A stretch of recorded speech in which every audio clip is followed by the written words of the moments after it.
Any additions or deletions to the agenda? If none, do we have a motion to approve? So moved. Second. Okay, third, all in favor? Aye. Any nays? None. No delegations, presentations tonight.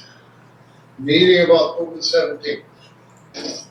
Everybody's had a chance to read through those? Question, we met just to get a list of former councilors and members. That's quite a long one, too. Yeah, how many, can you guess how many it was? I guess somewhere around 20. Yeah. Give or take, that are still with us, and that we're still in contact. Some I didn't have any way of contact, and I wasn't sure, so I asked Joy if she knew maybe who these people were, but she didn't. Yeah. And all the invitations have been sent, so. Yeah, heard from some saying they're coming, so. Okay, no errors or omissions, any other questions, go ahead, motion to approve minutes. Motion to approve. Seconded. I'll second that. Any discussion on those? None, all those in favor say aye. Aye, any nays? None. No business arising, just add some. So we'll move into the CAO report. Okay. It's a little lengthy, so I'm just gonna get highlights. Yeah, it's cold words. Planning department, we issued 2 development permits in October. And there were 3 building permits issued by the building department in October. There were no fire inspections conducted in October. Fire department responded to 6 calls during the month, 4 which were town calls and 2 were district calls.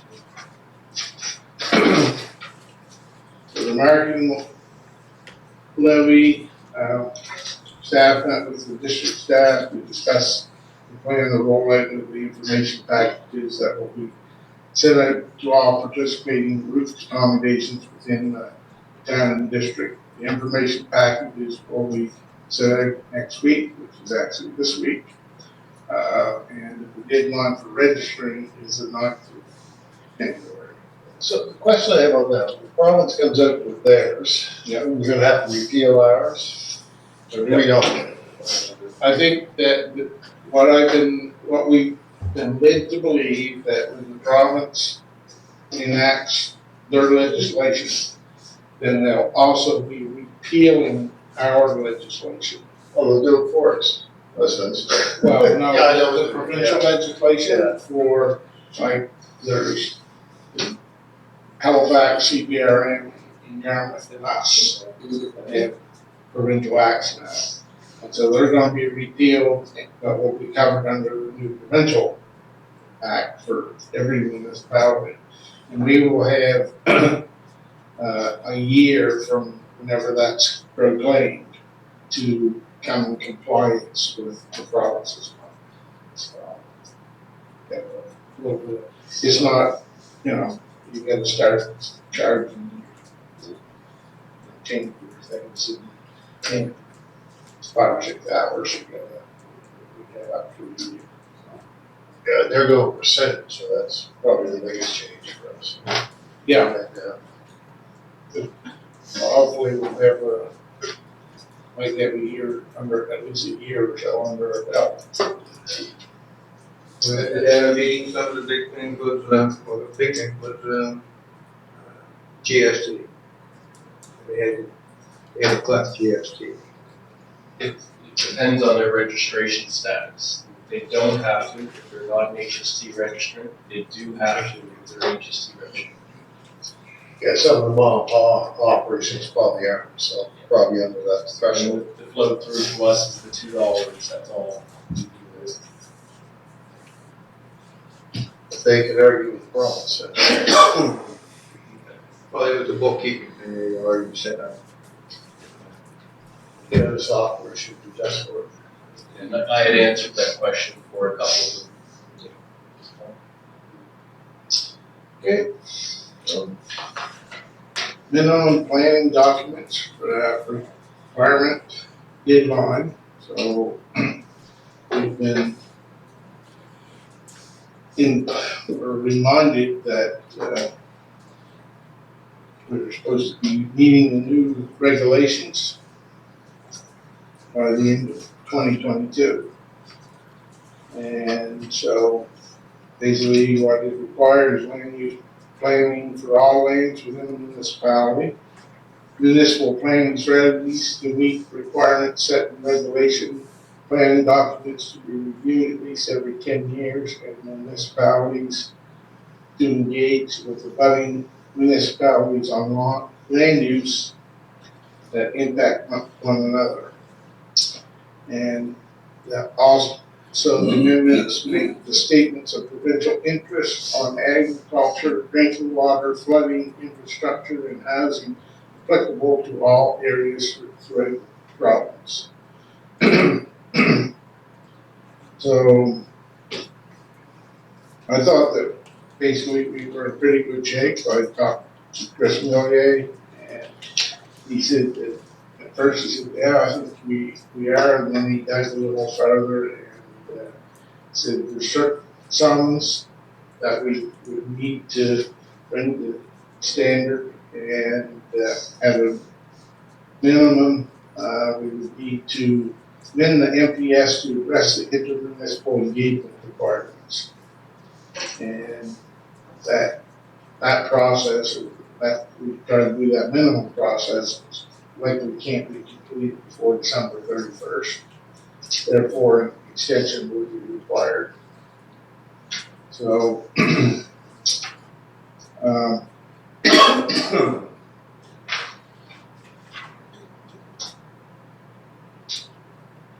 well, basically, but ideally, the town should initiate an MPS LUB review process to update the documents and bring the contents into line with the province's current expectations.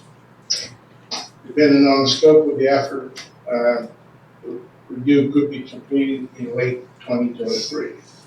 Our recommendation is that it's recommended the council initiate an MPS LUG review process to update the documents to meet the regulations respective minimum planning requirements under section 2144 of the Municipal Government Act, and that the Minister of Municipal Affairs and Housing be contacted requesting an extension of the deadline of December 31st, 2022 by 1 year. There's such exciting times. Well, in our document, our document says that we should be reviewing ours every 5 years. And our current document was passed in 2012, so we're in that 10-year range that the province wants us to do it anyway. So that's why if you gotta go through this process, we might as well go through it and get everything done, but we're all done at once.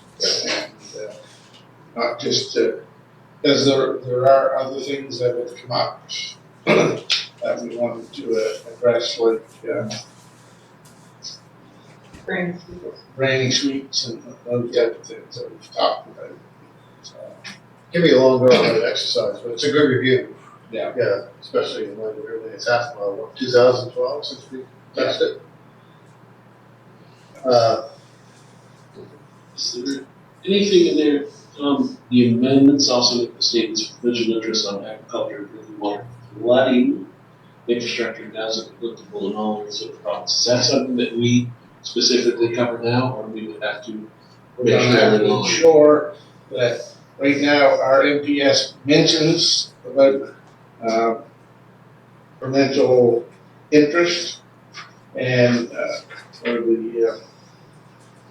but the statements of provincial interest, but is now a mandatory component. Ours just mentions it, but it doesn't go into detail which ones. So we have to include them in the MPS. Well, yeah, it's a decision that's gonna be made for us, so we've also made a recommendation to council to start the procedure. Yeah. And, this will bring in the planning committee too, on that? Yeah. Yeah. Basically, we'll be starting with the PAC will be the ones that will be doing the review. Which is us, and citizens. And they'll go through the process of the recommendations to the council. It's much like we've gone through with the rezoning, it's almost the same thing, but a little bit more intense. Public consultation or public involvement is going to be a little bit more because we'll actually try to reach as many people as possible, have an open house and discuss what the changes are, or what's going to be in the documents. And I expect, Mr. Chair, this is gonna be like 2 or 3 meetings a week. 12 months. Okay. I'll make sure it's efficient. Yeah, so that document's on our site, which, yeah, so for some really exciting reading, I suggest you start looking at it, so you're quite familiar with it when we start, so. If we could have a motion to take this to council for approval, so we can start. I'll move that. Do that.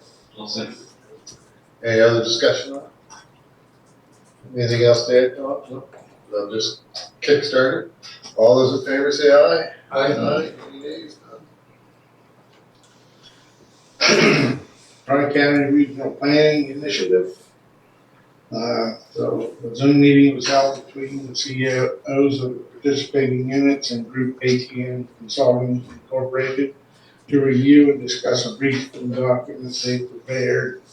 And the participating units are District of Arlington, District of Yarmouth Municipality, DP Municipality, District of Argyle, and the District of Shelburne, Town of Digby, Town of Lockport, and Town of Shelburne.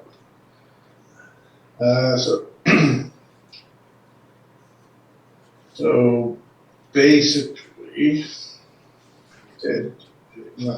I hit the highlights. What it boils down to is they have come up with a governance model, and it is gonna, because it's a regional, there will be a regional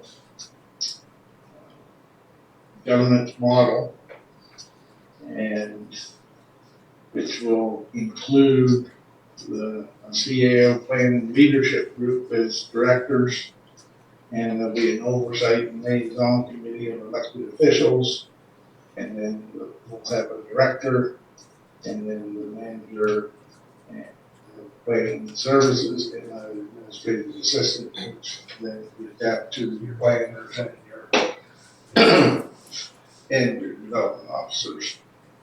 One thing that they also are looking at is they weren't mandated to look into building inspections, but they sort of took a look at building inspection as well. Possibility to bring under that umbrella. And at this point, it's quite CAOs. Some CAOs are quite lukewarm. Others are hot for it, but I would say that most of us are not really at this point. Planning is more what we need to get done as opposed to building services, because most of us are paying for building services and the services we provide. So, and it's local. It's supposed to be a regional. I guess I've got, I don't believe this is totally going in the direction that some of the CAOs thought it was going to go. I think it's gone bigger and broader. At this point, there's, they haven't got any funding models or any funding formulas or models or anything. Then, we did a meeting this morning on Zoom and, basically, we asked the steering committee to go back to the consultants and say, we need to know numbers and, we'll have to, review those and take them to our council for we get recommendations to our councils. So, Yeah, cause I thought this was gonna be something that maybe that be some cost saving by having a regional planning department. well, that is what basically what, Yeah. well, there may not be savings. If there isn't savings, at least revenue, sort of revenue neutral. So that we could, but at least be able to have a good service, right? And not have the delays in getting some things done. We've got full-time staff that you have access to, right? So, anyway, we're still waiting to see how it goes. We're not ready to make any, at this point, recommendations. Any questions on that? No, so we thoroughly understand it, so. Targeted engagement on draft CED's guidelines, so, the Nova Scotia Environment and Climate Change have, amended, some regulations or added to regulations that will come into effect, July 2023. And that will ban treated wood from disposal at CED facilities and require approvals for processing, transfer, and storage of CED material. So what does that mean for the town of Digby? Yeah.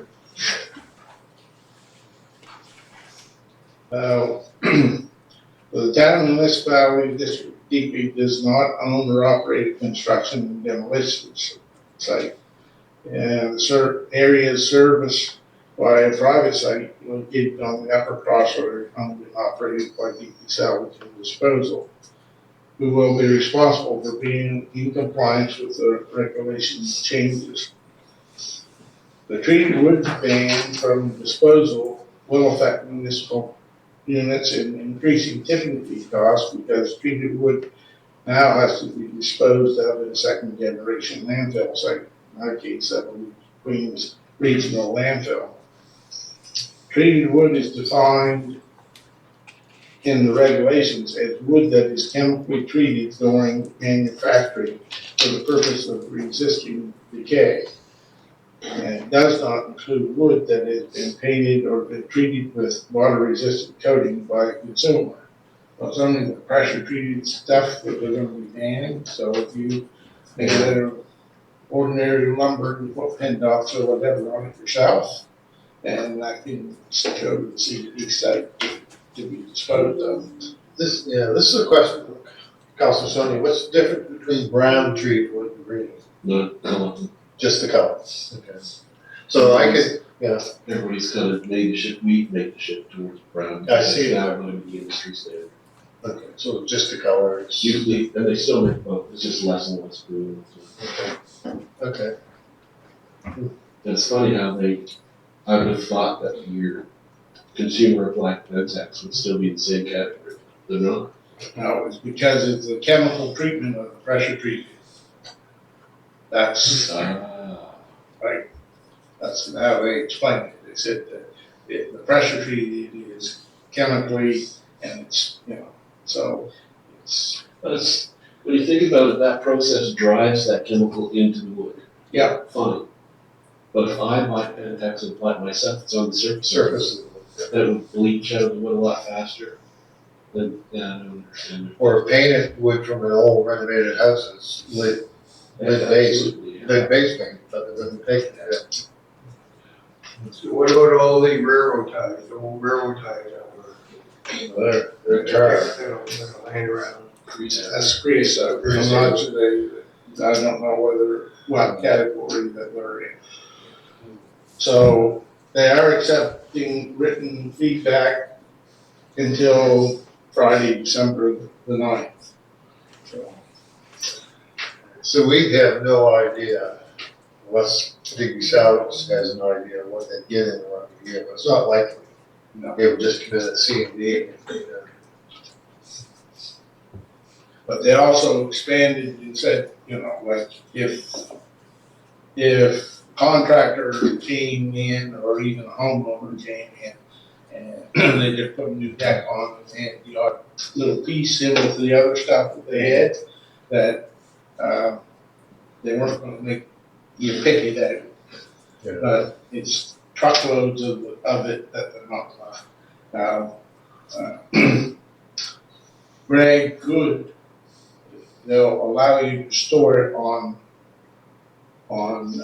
top of the ground. You just don't want to bury it. So you can store it for reuse or whatever, a resale or whatever. There's gonna be some guidelines around that as well. But, you know, so it may not end up in the landfill if it can be sold or reused. There's a big discussion on that right now. But I guess a lot of the problems is insurance. Because a lot of people will want to get to reusable lumber that's in the dump.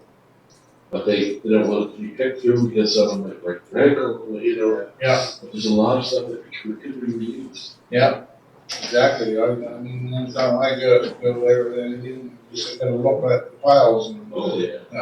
I brought one or two treasures home, just because it was laying right there, right? And it's. Right now, oil barrels, probably doesn't. Yeah, the province announced the program, haven't read the details, but they'll help you get rid of your own barrel, depending on, yeah. Yeah, buying them where you have to be licensed and stuff. Yeah, I'll tell you a quick story. I installed my own oil tank 14 years ago. And I called the insurance company who I worked for, so I installed my oil tank. They said, "Man, you can't do that." They said, "It has to." And I said, "What is it?" "Well, who can?" "Someone that installs oil tanks." I said, "I installed an oil tank." She said, "Yes, okay." So I said, "Let it go." But now they've issued tickets, you know. But at that time, I said, "Well, I installed an oil tank." Anyway, but the province of Nova Scotia did announce today help with removing oil tanks, so, and some deals on heat pumps. Yeah. Pushing pumps, so. But the challenge with heat pumps is with the insurance company, you have to have a backup source of heat, which I argue with them about all the time. But anyway, a backup source of heat. You need electric baseboard for your electric heat pump. When the electric heat pump goes down, then you can back up. Electric baseball. Any questions for Todd? So, yeah, and I guess Oh, just the last two things quickly is the boundary review application process. So the public consultation process is concluded and the staff report has been compiled and was on the agenda for further discussion on the application. And the resignation of one staff member was resigned of the position due to medical reasons. Today was the last day of work, which basically. Can we have a little do for them, maybe just send them a letter to the council or something. Just get together, we'll draft on behalf of council, just something quick. Okay. We did give them a plaque. Yeah. For retired staff. Was that just a plea over it? Talk about that. Okay, we'll move on to Public Works Department. I had just a few highlights, nothing serious. The CIO and I met two engineers in regards to the designs for 3 lift stations for generators and design for a generator for town hall. Award 2 contracts for 2 roof replacements at Public Works. Did a little bit of work for municipality, just on one section along Woodhill Road, and overseeing the paving of some municipal sidewalks going up the road. Wastewater, we had a broken pole at the lagoon in Smith's Cove. It's on the lower lagoon. The pole sheared off in one of the windstorms we had. And we're actually on the list to have 4 more poles replaced over there because they're both in the same condition as the one that broke.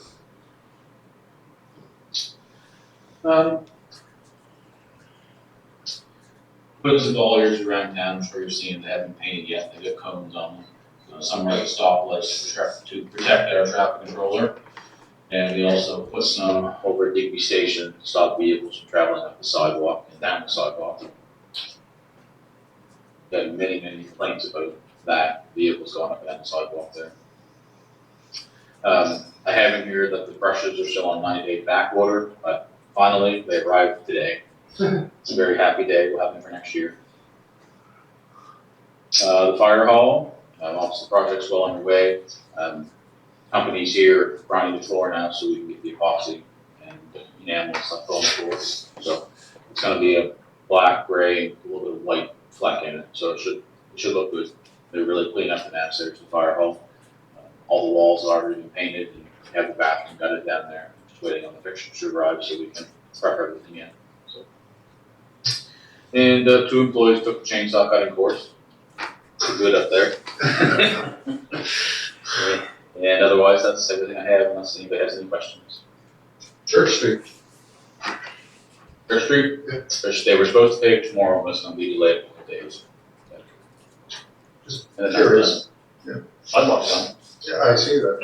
It's a heavy duty sidewalk, that's, well, I was gonna say, no, that's, anyway, no, people are just starting to ask questions now, because, How many employees have the chainsaw? Everybody. Everybody does. Yeah,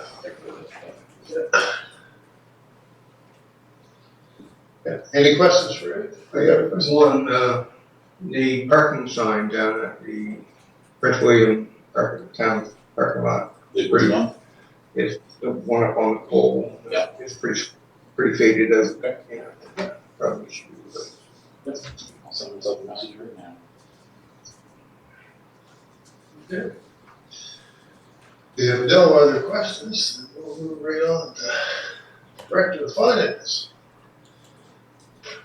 The statement of operations that you all have copies of, nothing too significant to report at this time that we haven't mentioned previously.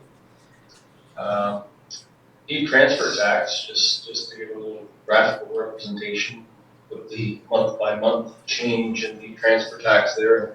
It's consistent with what's happening in other places, and I think HRM even had an article published about their big drop off in deed transfer tax. They're seeing, like we're seeing, the ramp up of it was quicker than we all anticipated, and now the drop off of it is quicker than we all anticipated. But we're only a couple months into this drop, so we'll see. That's consistent with what's happening across Canada. The capital budget statement is included, and that's up to October 31st. And basically it's a listing of all the budgeted amounts. So the 2 columns you really want to look at are the annual budget. And you'll see a total of $2,034,000. And then the year-to-date spend on the individual projects, which is much less. And that's normally the case. We normally budget for, make sure that we have the opportunity to do those jobs. If say the grant comes along magically, or we get ahead of schedule, then it's budgeted. If there's any questions, Ed or I can try to answer your questions on the capital projects today. This is operation, but no danger of running over our snow removal budget.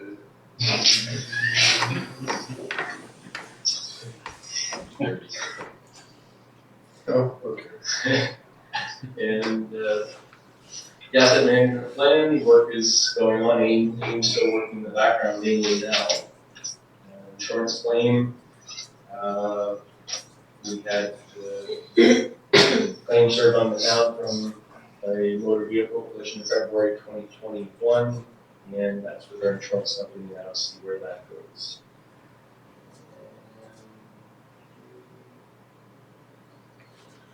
Yeah, applications, well, I guess Kat will probably get into that, that's been awarded, and I think we're both happy, and the people that met with our proponent, Jim Scott from Trace Consulting, he's very enthusiastic, and I think he's giving us a good feel that we made a good choice. And there was a meeting last Thursday night at the pub with a few members of the public, some very active members in the running, biking area, and they seem excited. And so it's something very positive to work on. It's a lot nicer than some of the other negativity that we sometimes deal with at town hall. Yeah, I had the opportunity to speak to him for a few minutes. Yeah, and I think we're going to do a good job. You know, they have a lot of consulting built right into their proposal. They're going to be going to different classrooms at the school, to talk to people there, to see what they're looking for, you know, safety, their kids to school, walking. And it's all about being healthy, so that's very good. And if there's any other questions, I can answer them, try to answer them. Anything from the director? We have lots of budget time. Okay. Special constable report, but he's not here to defend himself tonight, so. Any questions you ask Tom on? Actually, Ed was the one that. Oh, it did this report? Yeah, and done the field report, so. Fire, anything else? Fire at this. Yeah, fire it in. Yeah. I'll just brief you on it right quick. So 17 Maiden Lane, there's still progress happening there. Where we left it last time was in the development officer's hand, and that permit was completed, but when this was done, there was no application submitted to the building department for what they were doing on the committee on that property.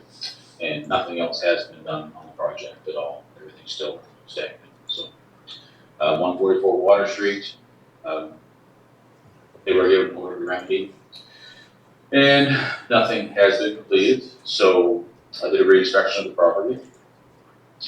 One additional person with me as a witness, and it was noticed that it looked like some of the items that were on the list were worse than originally noted. So we did have some additional pictures taken with the drone, so we could verify our findings. And the CAO and I have been working on this file together. 51 Collins Road, really great progress down there. Everything's been completed except for one item, and they've been given an extension till spring to complete this. And they were really good to work with, so very happy with that one. 91 2nd Avenue. Hang on a sec. 91 2nd Avenue. So I guess there's been a contractor hired to demolish the house at 91 2nd Avenue. Hasn't been completed yet. They've been having issues getting Nova Scotia Power there to disconnect power lines. So I have talked to them directly about it. And 19 Carlton Street, tentatively looking at a re-inspection of the property in November.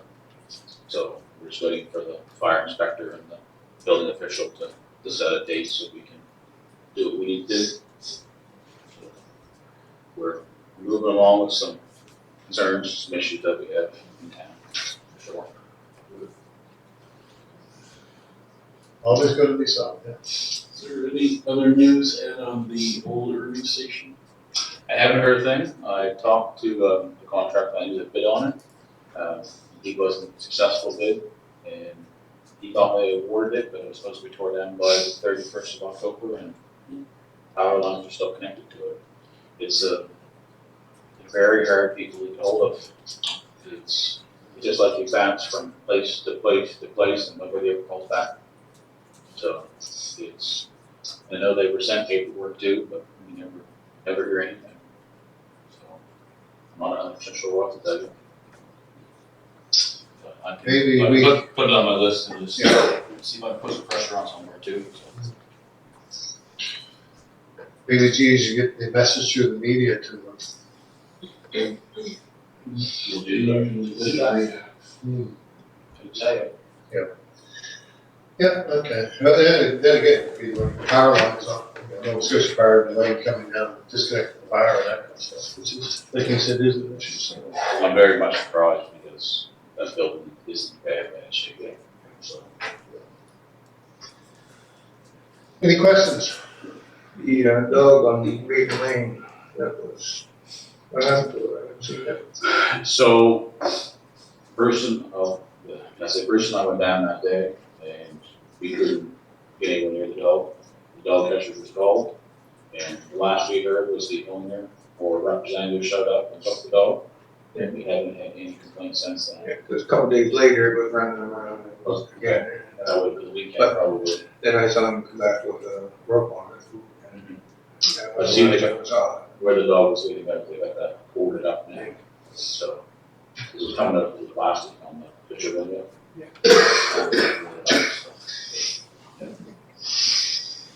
Yeah, and you notice the property seems to be gathering more. We're keeping most eye on this. Yeah. A lot of the stuff you see that's on the deck, if you wanna call, the stuff that you have on the ground. So, and most of the wall traps are gone because they're fishing. So there is a few up back there, I'm sure. But keeping a close eye on it, sure. Yep. Any other questions? None? Okay, we'll move on to the CDC. That's you. Yep. Give us some highlights, yeah. Yep, so October highlights, our visitor information center closed on October 3rd for the season. We did receive a $2,000 grant for signage, and that we will be upgrading at the new visitor information center at Shore Road for next season. Active transportation plan. The active transportation plan consultant contract has been awarded to Trace Planning, just like Matthew mentioned earlier. And they have partners, engineering partners as well. We have started the first phase of the project, collecting existing resources and conducting research. So far, they had 3 meetings, one Zoom meeting with me where I was just telling them, organizing where we're gonna share documents safely, and everything like that. Our GIS data sent to him, their IT department, and then they came here in person on November 17th, and he did a little presentation for our staff and the recreation staff. So we also met with the new active living coordinator from Digby Recreation. Her name is Debbie, and she came here with Sharon for the meeting with Jim Scott, who is the project lead for Trace Planning and Design. And then they had an evening meeting at the Sydney Street Pub with our local cycling enthusiasts, and Matthew attended that, and Dan from accounting attended that, and a couple of other people from the community, just to give him some idea of what their visions are and such. Okay, so another grant that we got approved for was from Trans-Canada Trail, and it's for a trail care event. So Digby High School kids, the co-op class volunteered to help us clean up the trail. and the rail trail. And they want to make some birdhouses for the trail, just to decorate it.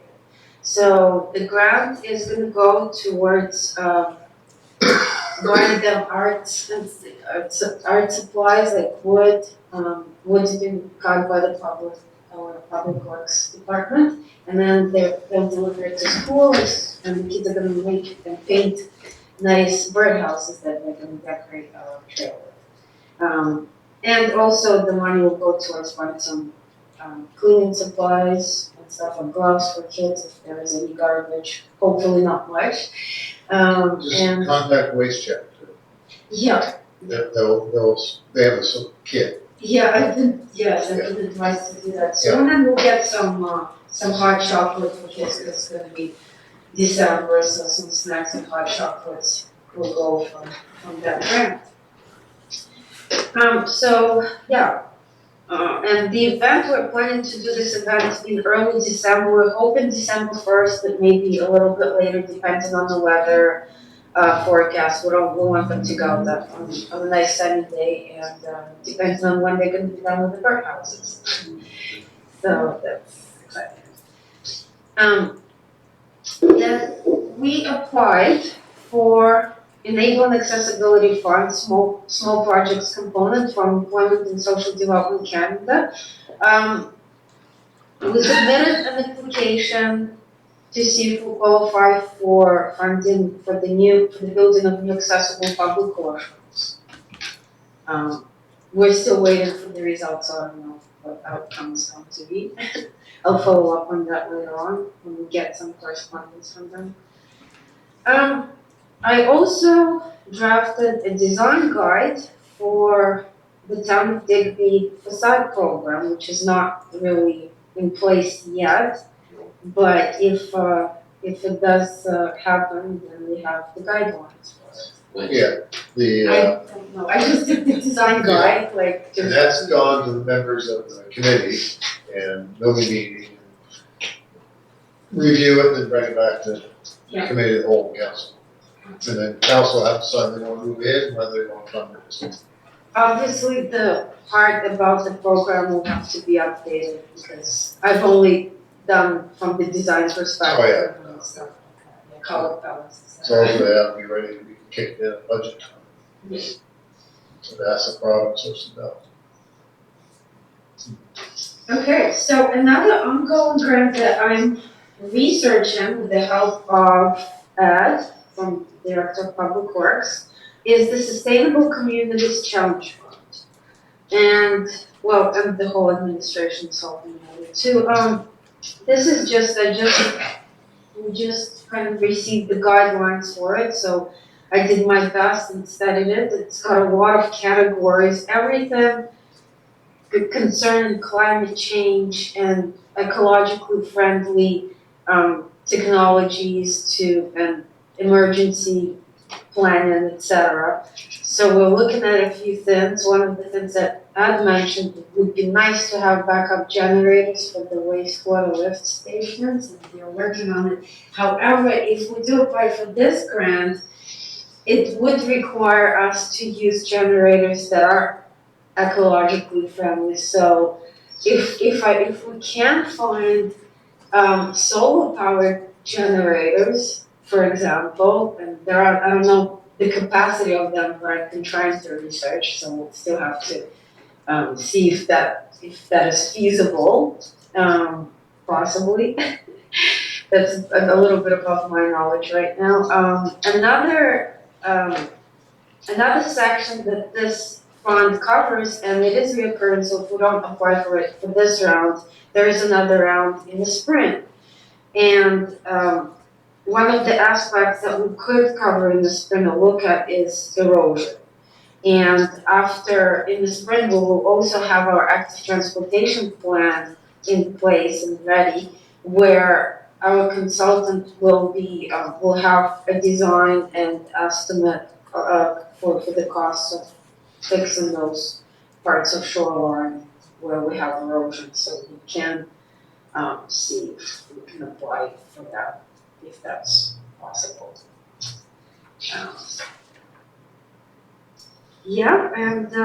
Well, that's pretty much, I think that's all my highlight. Oh, another little highlight note.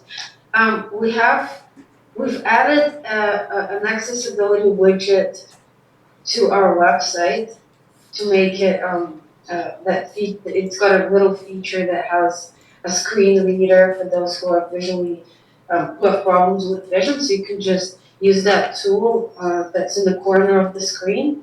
It's on the web, on the mobile device, whatever device you're using on the monitor. You'll click on it and you can, highlight any section or click on the section that you want to be read and it'll read it out loud. So if you can't see, you can use that widget to help you. So that's fun. And that's pretty much it. Do we have visitation numbers for VXC this year? Statistics, yes, we do. I don't have, I believe, from what I remember, the statistics is like obviously the visitations have gone up compared to, during the pandemic season, however, still a little bit lower than 2018. Be interested to see those. Yeah. Any questions for Kat? Is there one of those applications that might be used to work with the museum?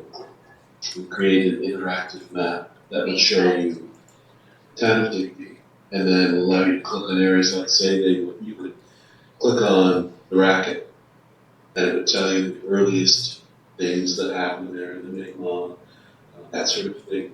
Or they would click on town hall and they would show you the original town hall of Public Works building, or they would show you what the train station looked like in its heyday. All those lovely photographs from the museum could be brought together in an interpretive way. Yeah. On our own website. There is actually programs that can, that the museum would probably have to apply for themselves. They could partner with us for digital content development that would fall under that, and there is a provincial grant for that. I will most likely contact the museum and let them know about it. I think it's up to $15,000. There's one where they helped with improving the website and everything, the digital content in general. So that can fall under that. There's also a lot of problems for museums. There's separate programs that get from the province, from the Culture and Heritage Department. There's tons of funds for So that. there's been a disconnect between cultural heritage and tourism.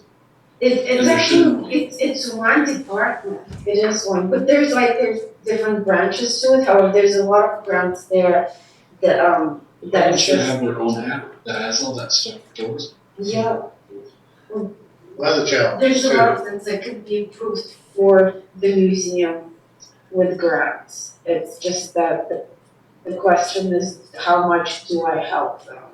How much time do I spend helping the museum, like if they're, Museums struggle with volunteers to do that stuff. You need a volunteer, that's the issue here. There's they also need, I did have a meeting this year with the museum, Council and Turbo been on the museum for a long time, so it was, yeah. they struggled hiring a summer student this year. And their main issue is digitizing the archives. And I believe there's also a grant for that. So they need to digitize and back everything up. Because just like what happened to the New Friends Museum in Weymouth when it burned, they only had what they backed up electronically, but there was a lot of things that they haven't. So if something happens to our Digby Museum, that's the same. Is that what you were doing? Well, they backed up Yes. to everything that they received, but for example, they got 17 boxes of the Ganong from St. John, and they haven't got that all documented yet, but they didn't have any volunteers this year. And they didn't have a summer student either. They applied, they had 2 interviews, and that's the only interview that they had. And now they've got the Layton, or the Collier. Yeah. They've got a box and there's for the whole town. They haven't got those up because it's quite a process. I think they should, or somebody should, when they're hiring some students, go directly to school. From my experience, it's like I'm volunteering now with kids as well, and when I talk to the teenagers and tell them about all these job opportunities, they have no clue. And then I talked to the school, I had several meetings with the school regarding the trail care event. And what's best is to go to school and do that one short meeting with them and let them know, give them a couple of communication printouts, and because it's just posted on Indeed, kids don't. Yeah, well, if you're a curator, she said she could go to school. Okay. Yeah. So we're back, we had this discussion before, should we be talking about volunteer fair? Something that the town could organize and get people. Nova Scotia Works is, follow up with that. They were gonna arrange something like that, so I asked them to keep me abreast. Yeah. Find out, have something next meeting. Can you send me the figures for the tours? Absolutely, The next data meeting. definitely. Okay, thank you. We move on to correspondence. Citizen concerned about fireworks. It's become a sort of a social media frenzy now, but I guess the reason for both of these complaints is both of these complaints are nothing that as staff can deal with. It needs to be, we're going to do something about fireworks, whether it's a bylaw or other things that has to come from council and direction from council, and also with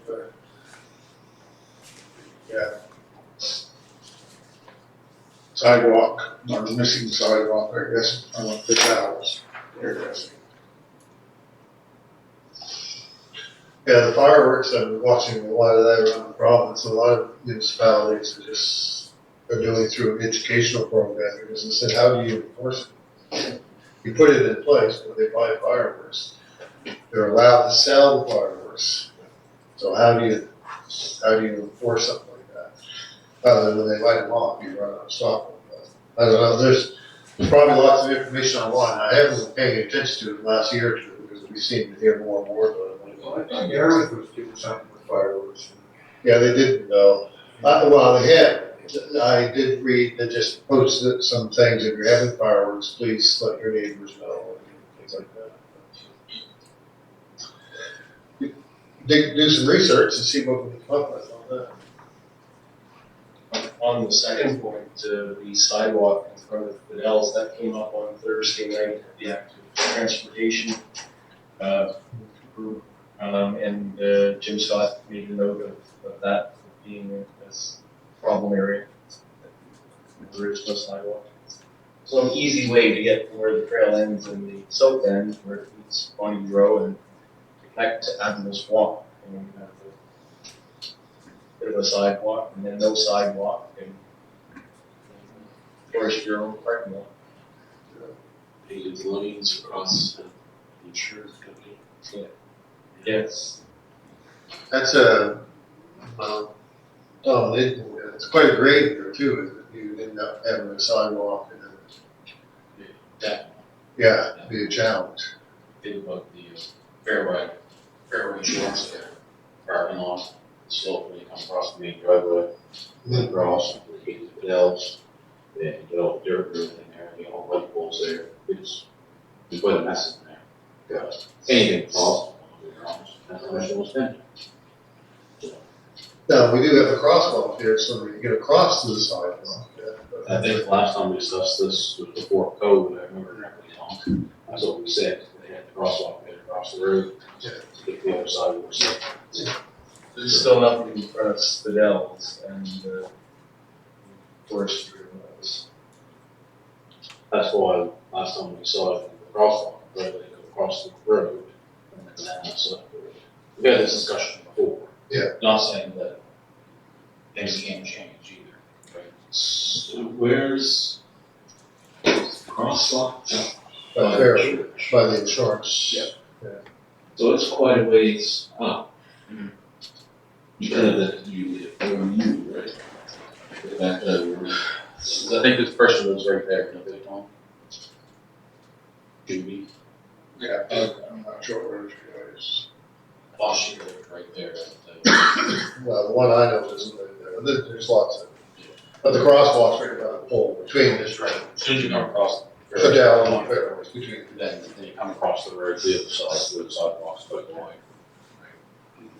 Something to look at, just look at it, back to, Okay. can't do the tiles. I can measure it and see if we can get the 6 feet that we should have. And then, you know, give you a price on it. But if you put one in front of the tourist bureau, That's where it gets a little bit hard, you gotta join it with the tourist bureau. Right, it's easy there, because it's more level there. Yeah. It's getting to it, is the issue. And I think this is something that the active transportation plan, the $50,000 we're spending can help us with. Is they're gonna have engineers, looking at all of these sidewalk issues around town. We point it out to them and say, what do you propose? What's your thoughts? You don't want to hear around it. You don't want to hear around it. Why not? Everybody loves that word. Yeah. More people, Anything? more people to talk, instead of that word.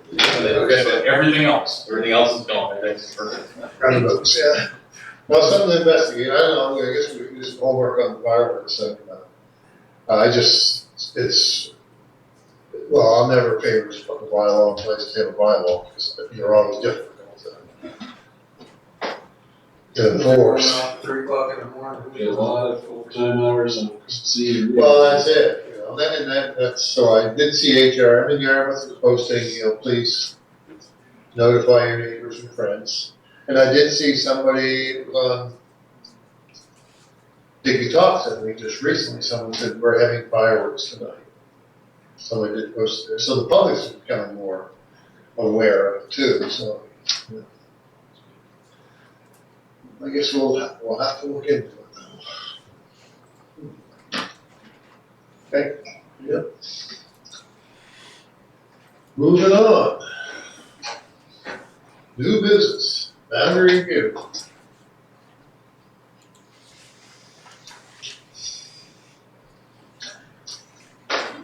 Yeah, so we got to, look these up to, there we go. We did our process. Mine are all sideways, they're all sideways. Oh, should, maybe we just. No. So what's our next step, Tom? We've done our process. So basically,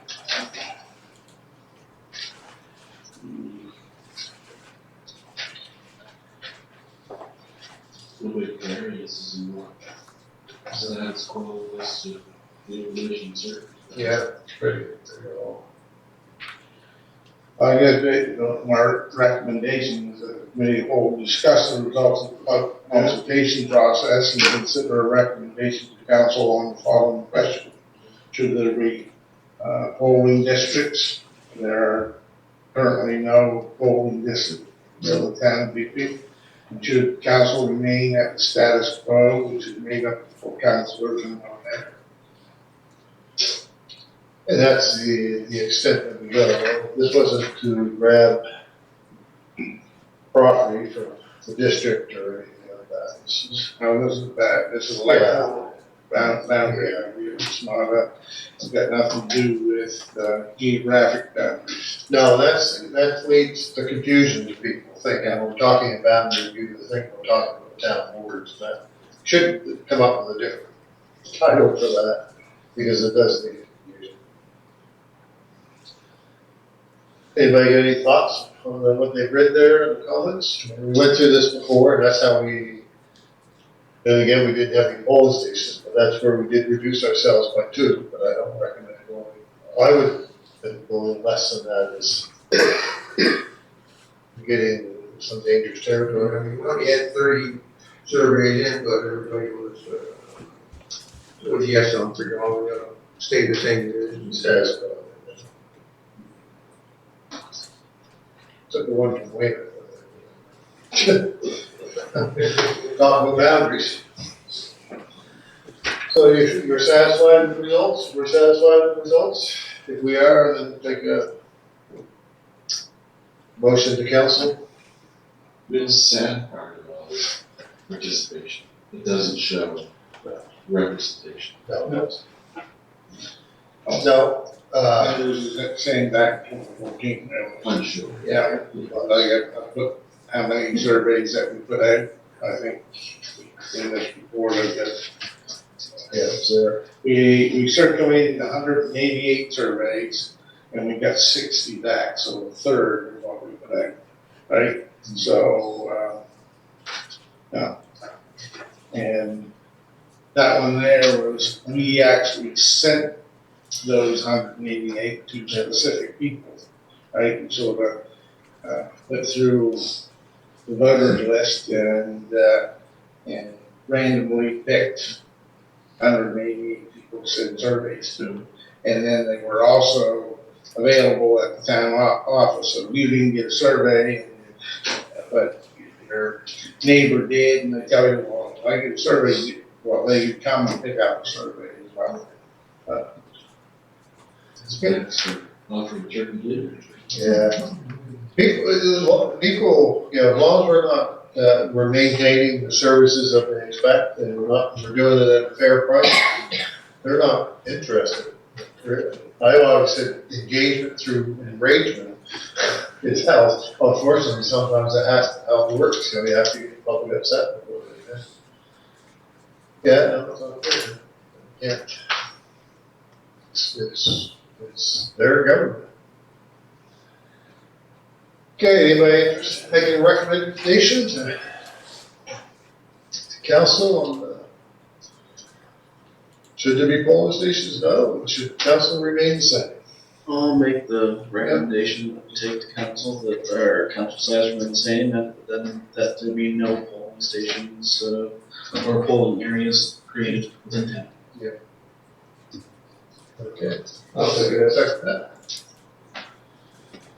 All those in favor of that, say aye, any nays? None.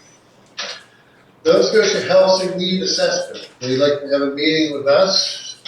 This council and staff is available, and they'd like to know day and time. The only thing I didn't ask them is, are they willing to do this in the evening? No, No, they do that's it the from, challenge. yeah, 9 to 3, I believe, every day, on those days. Yeah. 9 to 3, yeah. So it's important that we meet one of them. So kind of pick a day that works for as many of us as possible and a time. And generally, that's, for some of us, that's around noon time. Thursday or Friday or better, Thursday, if Friday. that's possible. Thursday, Friday, are good for me, anybody else? Is that Good for me. one of those days? So, I mean, I take an afternoon off, it's important issue. yeah, it's something that we need to do, so. Yeah. Well, we can tell them that you can meet at 12 PM on a Thursday or Friday, you know, that doesn't mean you have to limit it to the hour either, so.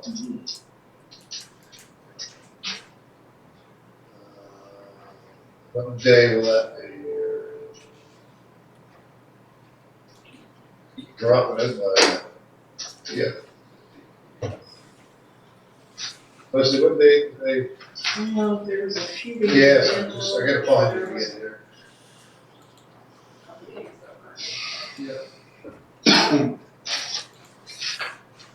Here it is. So we have to do it before 16th of December.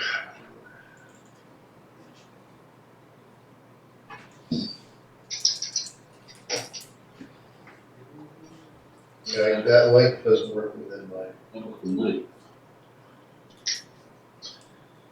December the 9th, does that sound like a day for everybody? 12, we'll ask them 12 p.m. And we take more time, that's fine, those that can say take more time, we'll do it.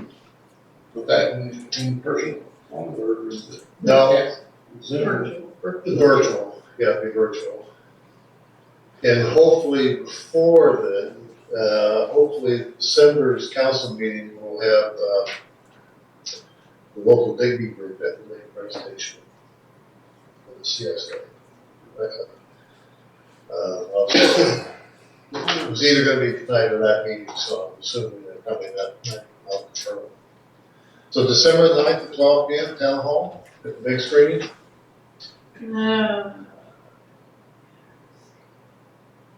Yes. That'd be fine. Okay. There's some subs in there, hopefully those stay moved till then, so. Okay, December the 9th, 12 p.m., town hall. As many can make it, those that can't stay after 1, well, they may not be that long. It's important enough that we'll make it longer for you.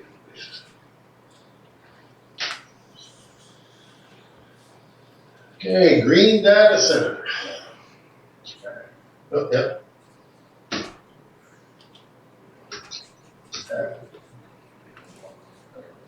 It's up to staff. Yeah, just invite it, it's up. It is. Oh. Our staff is here. Oh, yeah, you guys are sitting here, are you enjoying yourself? You must be, because you haven't left. You guys can go now, well. Sorry about that, I forgot. Very interesting what's going on. Well, yeah, well, now we can talk about If you weren't rambling, it'd be okay. So good thing we didn't even get to leave it.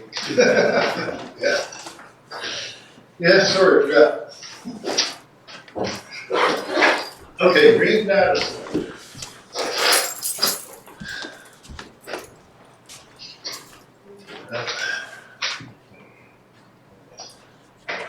So all the packets, the water commission has, looked at this.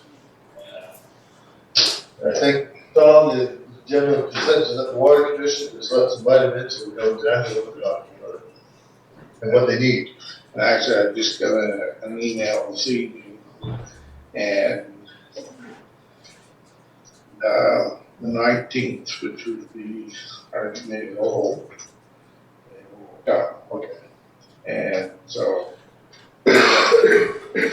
for that part, we'll invite the citizen commissioners, water commissioners out that way. And they said if you have any questions, then like you get some questions right now that you'd like specific answers to, give it to me, I can submit it to them and have his answers. Thank you. I've always, this green energy stuff, I mean, I always put it in this perspective. If on the edge of our town border, there was a 300-foot waterfall, we would probably take advantage of it and build hydroelectric. But yet we have 1 billion liters of water flowing by us twice a day. Yeah. And we're not on that bandwagon. We've been on that bandwagon for No, 50 years. It's always some other company, some other plan, some other invention, some other, we've never led, go find a company, you want X, Y, Z, Well, in regards to title, yeah, but in regards to title, is the province also is looking at 2030 before they think it would be cost effective. So actually, I should have the green energy guy come in and just bring up the speed on that. Yeah. But I agree with you. I mean, this particular proposal, the reason that it's here is because they want to purchase the windmill, right? Which is on property that is owned by the town, managed by the water industry. Yeah. Right? And so that means we at lease that land to, right now it's with the district. And, but we want to be able to put this, green data zone or data center, up near the windmill. This isn't a big building, this is a trailer. Yeah. Yeah. But as Tom was saying, I had some, it's a windmill that's no longer profitable for the district because of the expiry of the agreement with the province. So I think every time it turns now, it's costing them money now. So they're looking at unloading it, these people are interested in it. That's great, but we own the land. It's time for us to make some profit on this. Yeah. It's time for us. Yeah. Yeah, we're getting, what, $3,500 a year? And we heard from a private citizen the other day that getting $10,000. Now, I'm not sure that was how many windmills that included, but we heard that, so it's time. But I did ask the district, what is this? Because I had two interests, one is the town, one being the Tasco Trail Association. Suddenly, we're developing land there for recreation, do we want a great big center? And he said, no, it's just a trail. Full of computers. What's the lifespan? That one there has been, well, they did quite a refurbish not too long ago because it was an issue with it, yeah. But I think it's, have I read the past 20 years or something like that? Just 20 years, something like that. And that one's been there. Aren't there two up there? Yeah, they just put it in the small one. That's the district's, Okay. the small one, yeah. And that apparently they want to hold on to that one, which, because, there's a lot of legal stuff, right? And, I think the thing is that they want us to open up a lease, I think, more to the mayor's point, I guess, is, we need to renegotiate the fee, because, the municipality is gonna gain by selling the sale, right? And then they'll also get property tax on it. Is that lease transferable or anything? Is that? It can be, but we're in the driver's seat. And as far as, like you referred to green, this is only, right now, as far as I see, green and the fact that it's operating their data center. Yeah, a very small piece, nothing green to us here as far as the town, nothing. Now, they come back and say they can sell us some power or something, but anyway, we need to hear, so think of questions for them. But as Tom said, I think it's time that, we're getting $3,500 a year over that. And, now you got a commercial enterprise looking at developing on town land. Have they ever, if you've been to Niagara Falls and seen how they generate electricity, they basically have cut through the rock and they channel the water through generation stations.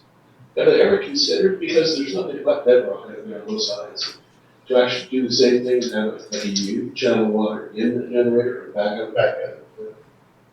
Yeah. You mean that they're in Bethesda? Yeah. Yeah. Early on, it was, the chat with the district, we looked at all those kind of projects. But it's, in regards to town, I'll bring it in. And there's still activity there. There's companies here all the time looking at Digby Wharf and Digby and all that area for tidal. But it's really making it has to get down to 15, 16 cents a kilowatt for its profitable. And the last time we looked at it was 50 or 60 cents. So most of power is not interested. So I'll get him in. And so, okay, so here's the outcome. So think of questions. We got a windmill that they're gonna buy on town land. Obviously, they're making a profit. $3,500 a year as a cut. Well, as long as we are in the driver's seat, I mean, You don't want to discourage it, but you want to get a reasonable. now, we need a reasonable return because basically, you know, they are.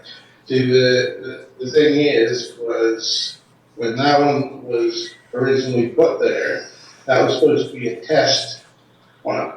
And it was supposed to be expansion, which meant if it was expansion, then instead of $3,500, we would be getting 35 per windmill, right, basically. Is there anything, I brought this up before, is there anything that says that can't be in the boundary of the town of Digby? Do you need a channel to that land to say it's town of Digby? Or can you have 2 lots of land that's town of Digby? I bet it's not in the, I bet it's not written anywhere to say you can. No, Because it probably never I don't know did. whether that's ever, whether that's ever crossed, an application was ever made to annex Our own land. our own land that we own to become part of and totally controlled by the town, right? Maybe it's a good test. So, do our bylaws actually apply? It's in the municipality. Yeah, it's all about the town of Digby, right? Because technically, all our water supply at the lake, all that land, and there is zoning, but the zoning had to be done by the municipality in concert with us or in cooperation with us. Because could not do that, on our own, because we don't have any jurisdiction, we own the property. And where all the wells are, that's the well field protection area, so that's the only part of the well field protection area that we have control of is what's in our NPS and LUB for well number 3. That's within our boundaries. Right. What's a stronger document, field protection or our bylaws that come and everything else? Oh, Maybe that's our oath with them to say, listen, our bylaws are a stronger piece of legislation. We should take that land over as part of the town. I know it's far-fetched, but if it's never been tried, It's not really, no. I mean, we have a piece of property that we've owned for years, and we can't really exercise. we have to go to a different municipal government and ask for it. What if we had a manufacturer come to us and say they want to put a $5 million plant up there? Okay, great, but now we've got to go to the county for zoning. We don't say we will. Yeah, but exactly, yeah, We would yeah. risk jobs and everything else because we can't control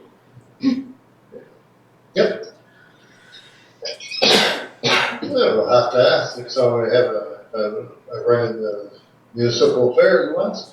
But I bet you, Yeah. I bet you that there would be a grandfather issue because we owned it for so long. And I bet you that, like, bonfire second, I'm not sure there are old bylaws that have always applied up there. I can see your issue today, if we bought, right next to Canadian Tire, and said, well, if we're town property, then we bought it, and never gonna stand, I can see your issue there. Yeah, oh yeah, there'd be some stuff. The town started acquiring that land in the late 1800s. Yeah. River Amendments and the last of it was after the war. But anyway, Well, we annex our own land out there, we have a case of taking everything in between there and the town, and take the golf course. there we go. But next time we run into some of the municipal affairs, say, hey, can we annex our own land? I bet that'll start the. Well, What does, to get a legal opinion on that one. what does Berwick do? Because Berwick's own power utilities outside of the Yeah, we probably, like an ask Mayor Clark. They probably, own the land, they're probably taxed them to municipality or something. The wind farm that is out in West Haines, just out past Windsor. That wind farm is owned, probably the land is, and the windmills are owned by, town of Berwick, town of Antigonish, and the town of Mahone Bay for the electric utilities. So they generate power, they sell it to Nova Scotia Power, right? And then Nova Scotia Power discounts what they get for their own individual utilities, so. And that's a relatively new project. That project's only been there 5 years. Because they were looking for other partners. Yeah.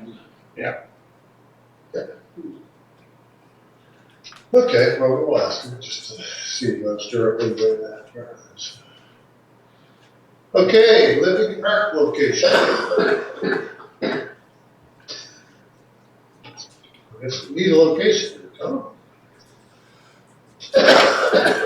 It's, Fantastic. yeah. Well, in talking with Mary, and, she came in to discuss it, and there is a lot of work, research and development, and everything else that needs to be done. She's not shy of doing that work, but she said, it's easier to do the work if there is a chosen location, because when you get design work and stuff done, you can design it to that location, right? So, a couple of the things that, a couple of the parts that we talked about was, yes, Tide View, the old Tide View site, or Bride's Park. But could be other places in the council. And basically at this point, it's just commitments to a location. Right, so the design can be location specific. It would be nice, in a way to use it in McBride Park, because it's not, certainly not well used. And there's probably not a lot of other potential use for McBride Park. No. So. If there was, see, there's no parking there, and that's the big downside of the whole thing. But you go up and stand in the middle of the McBride and look down over the town, there's a nice view, there. And that's the other thing, Roger, that's what I was saying too. A lot of times you go to the cemeteries and they're well groomed, landscaped. That would be a beautiful piece of property to have your loved one in the ground, and benches and everything there. What's everybody's thoughts on it? Or any word else? Tideview land leaves, well, potential project on sort of industrial way. It's amongst all the buildings. But And then we're planning on developing parts of that anyway. any other locations? Not really. Just How much actual space do they need? We already talked about. The thing is basically it's, thing big enough to plant a tree or a shrub or whatever it is. And the thing is,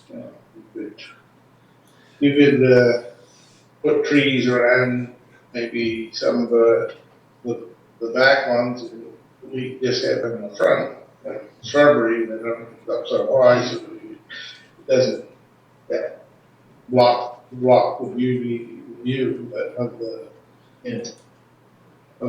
park, from the park, of the basin. Yeah. The other thing I thought is she had approached in the cemetery. Very well. Yeah. Just, the United up on the hill, they got all kinds of land there, they were approached. of putting it in, using parking for. Is that the one that's, Service Street, Prince William? Yeah, Weston? Yeah. Whatever that other street is, Forest, I should know. What's it called, Forest? There, yeah, I should know, that's. You had that as a question during trivia once, didn't Yeah. you? You had like the. Yeah. Oh, no. Well, that's just up there, church, so I couldn't remember the name of it. There is lots of space there. There is lots of space, so, Space there. yeah. That's not a bad idea, although in terms of what we're doing, I'd be in favor of the, McBride Park being What's their utilized for that.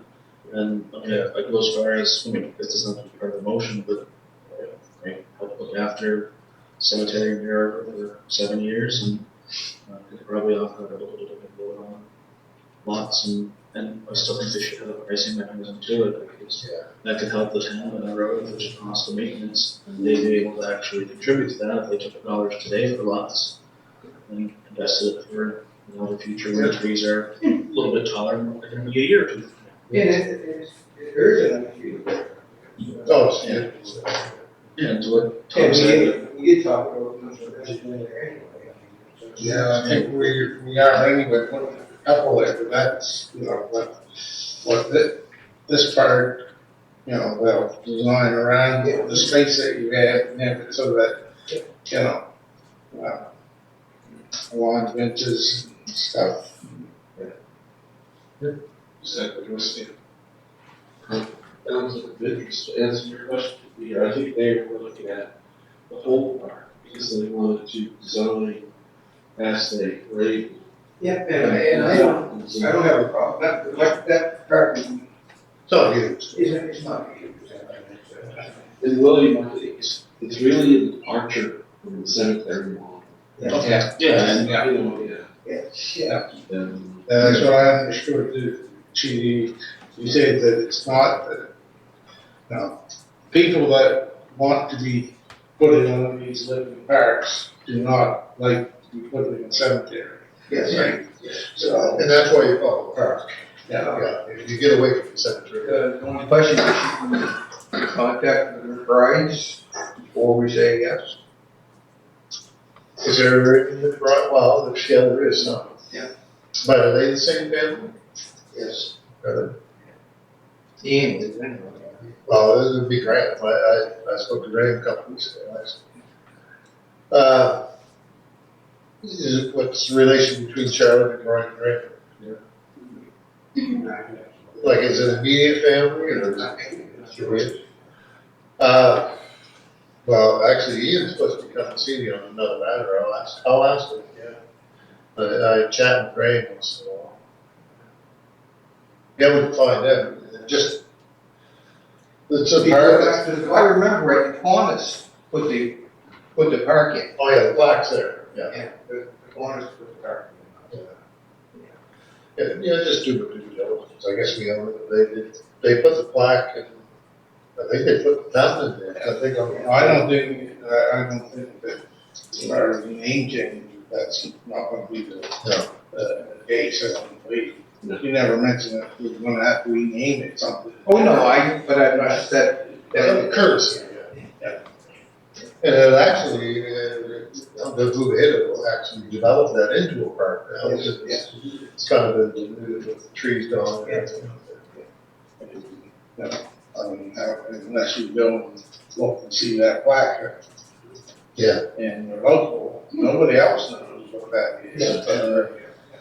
Most of the locals don't know what that is. Vast majority of them, so. Yeah. Just as old guys. is there even a jail? Well, you used to be able to sit there when they had the thing of that. Yeah, you holler at it. Okay, so I guess are we coming together as McBride is kind of the recommendation at the moment? yeah, I would. well, how about this, I'll put forth that we take to council that, make a recommendation that we offer McBride's Park as a location for the Was it living card? Yeah. I'll second that. Second that. All of us in favor say aye. Aye, any nays? Abstain. Yeah, I know that, yeah. Yeah, perfect. You know that? Good. Subdivision, Mount Street Shore Road. Okay. So, on the Main Street property, we look at the diagram. Basically, there is room to put, I guess, on the south end of that property, right, 10,000 square foot lot. Big enough to build a duplex. And,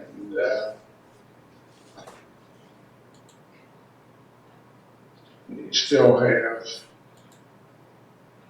remaining where the elementary school is, or is it outlined in yellow, would be a lot that remains the school.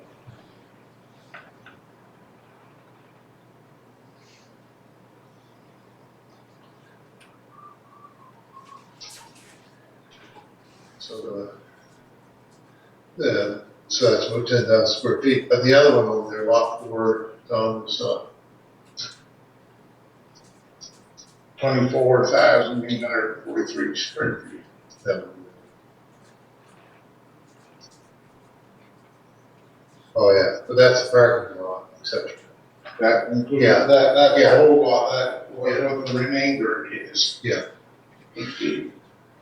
But lot 4, down below it.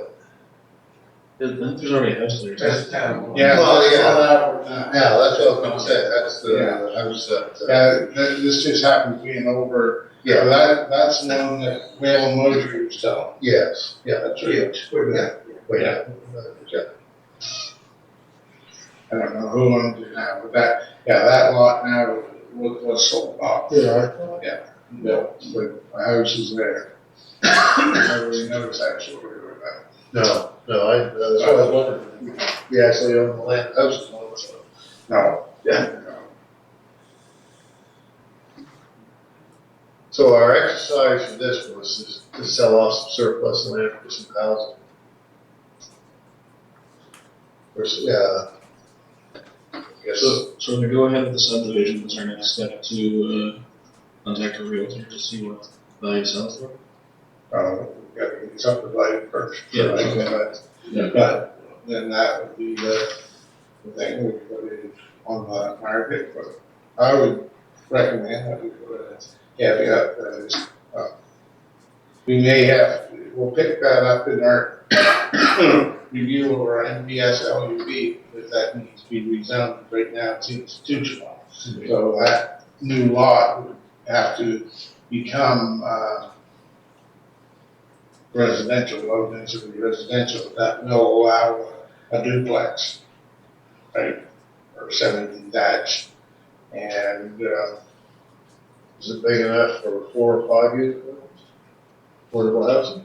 I don't know if you look at the, what street is it? The one up like the spot we discussed with the planning advisory committee before. That's not a huge lot that they put that, no. Yeah, I mean, it's throwing up possibilities for use of that land. Yeah. Like, you know, I mean, the issue with that is that you have to, you have to provide parking, right? Oh, yeah. Regulate, but at the same time, you know, you could probably put a building on that and the other 50, because you've got 80 by 100, when you get back into it, it's 100 feet from Third Avenue to the back of the property, right? And then that 50 feet piece, that's probably big enough allow for some parking. So, yes, there's a possibility that could, depends on the development, right? Or the developer who wants to put something there, or believe, 10,000 square feet should. Yeah. Basically two of our minimum lots pretty Yeah. much, right, so. Our minimum, well, it is, because it's 10,000 square feet, our minimum lot is, 50, about 5,000, but 55, yeah, but the only problem is we only got 80 feet in front, so it won't fit. Yeah. So, so much, not enough there to make, but it would do, oh, 4 units. It could be a townhouse, it could be 2-story apartment building.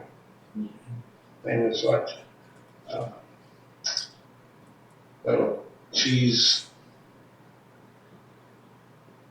we just issued a permit for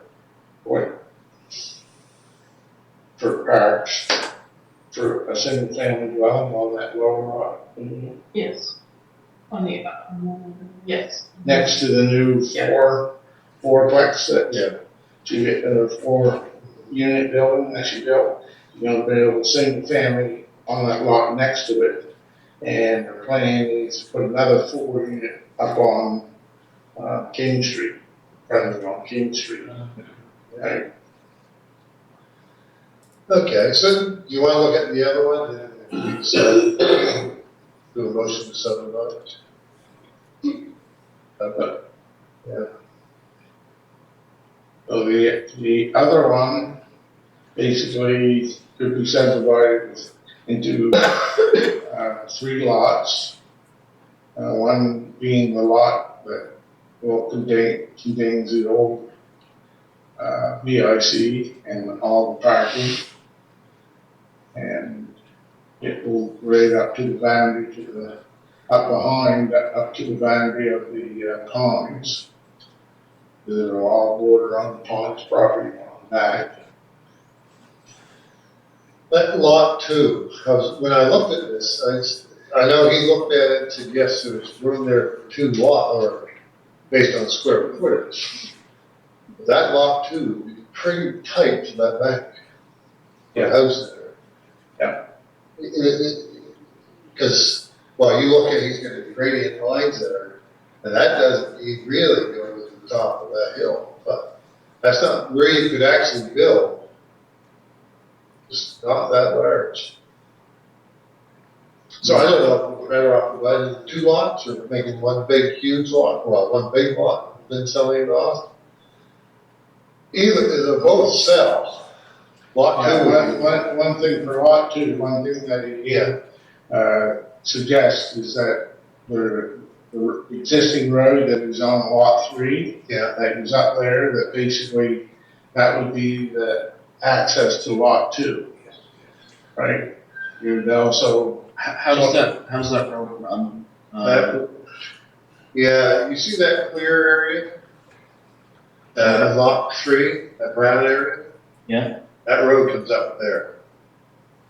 So I guess it depends on where you wanna, I guess the reason I ask that is just because, well, for me, it would be looking at lot 3, like where's the buildable space there, and you look at the gradients of everything. It almost seems like the ideal spot to build is gonna be between lot 2 and 3. it is, the Legion Hall straddle. Yeah. The straddle both of the properties. I'm wondering if you do divide it, whether to make it less desirable. I don't know, Tom. I just asked him for his Yeah. opinion, Yeah, and, I mean, that's a 6-figure lot. Just saying, you need to get that machinery in there, you can do it. Well, yeah, you can do anything. I used to be up all in through there.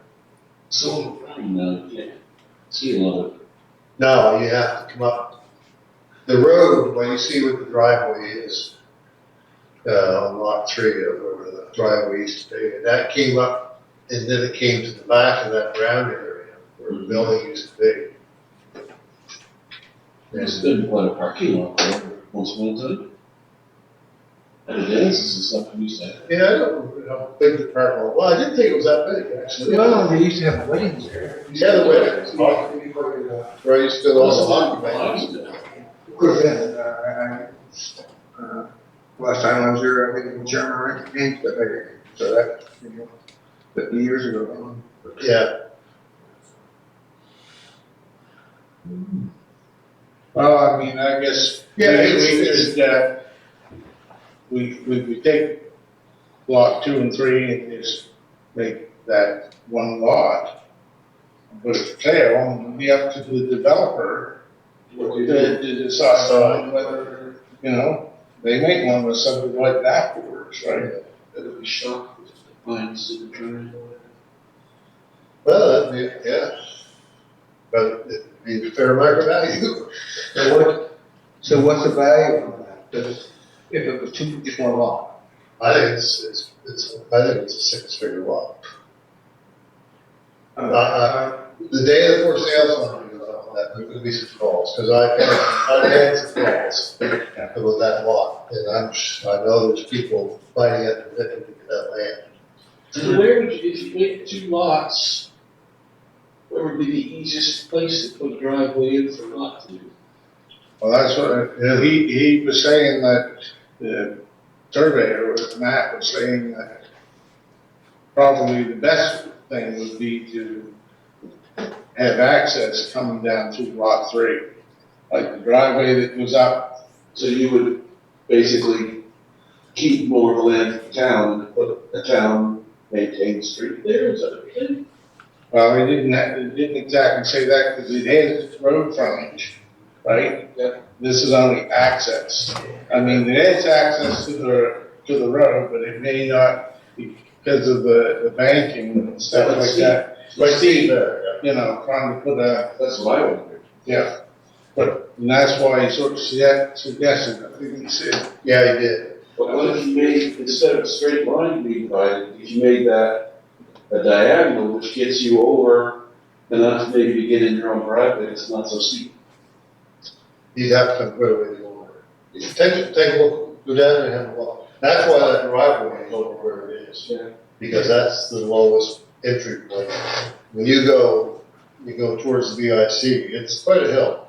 Like you said, any piece of equipment will do it, but I, The last thing you want to do is knock the hill off, because that's your view. exactly. I think, for me, if I was looking at that, and I had to give someone an easement for a driveway across my lot and that lot, makes it less than driveway. Yeah. Yeah, but like Tom said, maybe we just put one lot up, the developer can decide. yeah, Yeah. we know that, we've got the square footage enough to make 2 lots. Yep. It's just a decision on whether we wanna, or just make one lot and sell it to one person and let that person do with it what they deem is best. I mean, there may be somebody that wants all that property around it and. That run back basically there could be multi-billion-dollar retaining walls. So, Yeah. they'll be giving it away. You could, one individual could do that, get a hold of me a number of times, if that goes in there. Wouldn't hesitate to turn that whole thing into a. I don't know, as Will said, the Legion Hall used to cut across those 2 properties. That building was, I don't know, what was that building, 60 feet, 50, 60 feet across? I guess it was a long building. Wasn't huge. No, it was narrow, long and narrow, yeah. So you got 50, 60 feet across there. I think we should leave it as one lot, and then, like Tom said, the developer wants to. They have, Yeah, they have the that option. never want to themselves, like I said, somebody that wants to build a home for themselves. And I probably Well, will say, what would bring, let's look at the tax then. $4 million home, $2 million home, be a lot more tax revenue to the town than the $300,000 homes. Or 2 lots. We know what, Greg Romero paid for that lot up there? You know, well, we can find out, yeah. You know, he's had to do he did a lot of work to get it to the grade he wanted. Yeah, I know. But this lot's much more valuable than his. Oh, Yeah. yeah. He built a lot. There would be a lot of it. Yeah. So he also has an easement in it too, so. So, and, I mean, I think some of this area, we should almost look at in our review of our NDS LUD, but that specific zone that's there, residential zone, that need for that, 75 or 80 some feet for whatever it was for, Greg had to not build on for access. You know, to me, it doesn't make sense, because it's private property, right? And, a lot of that land has access, some of it was back and has access to the White Road. That kind of, right, so, And you go further upland, sort of, they have both roads across. Yeah. So it can be done anywhere with plans. So what do you think, Tom needs direction, do we move ahead to the subdivision of these? I don't think, I'm like you, I can leave it one lot, and, And as we work our way through the zoning issues, so. Yeah, they want to divide it, like, that's the division. Yeah. So Tom, you want a motion to move ahead with some of both of these properties? Or take it to council? yeah. Take it to council. There will be some cost places, but, you know, we can add that to the, What is the little triangle there on lot 3? Thank you for asking, and I'm curious too. Hmm? I said, thank you for asking, I was curious about that too. Yeah, On lot 3? yeah, right there on the left-hand side. it's like somebody else's little tiny triangle. yeah, that is. Oh, yeah. That is, Yeah. belongs to Joan Germain. Yeah, and she's right next door. The houses down there to the, I guess to the left of the photograph.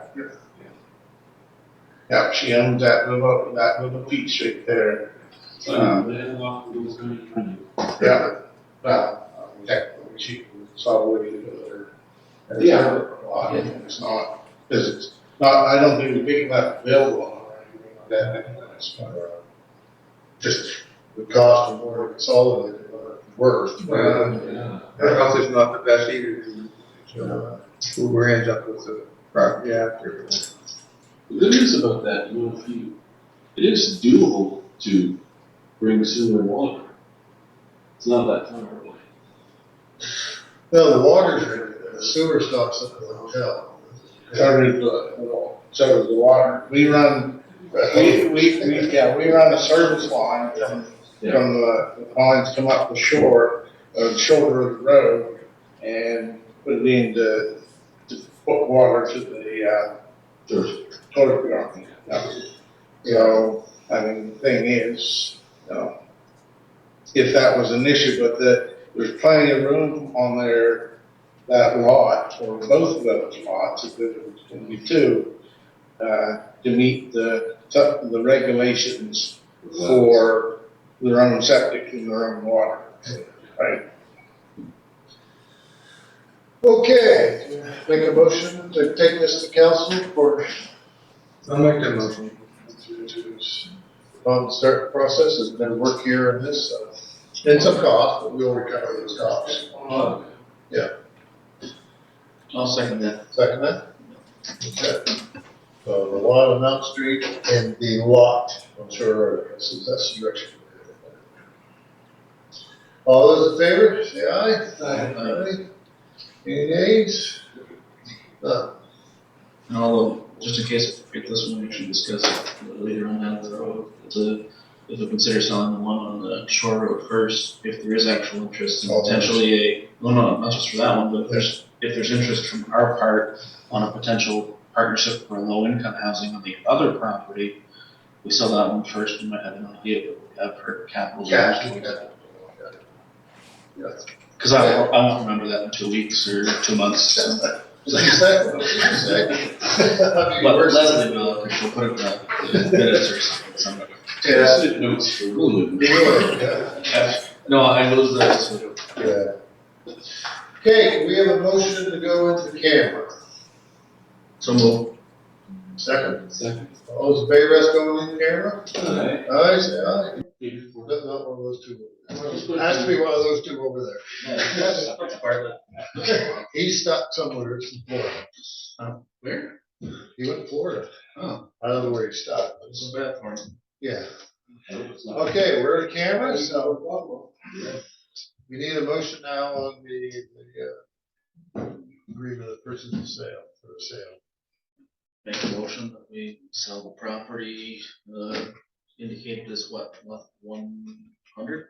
Yeah, to the abutting neighbor for the cost of any legal fees and subdivision costs and any other associated costs we have with completing the transaction.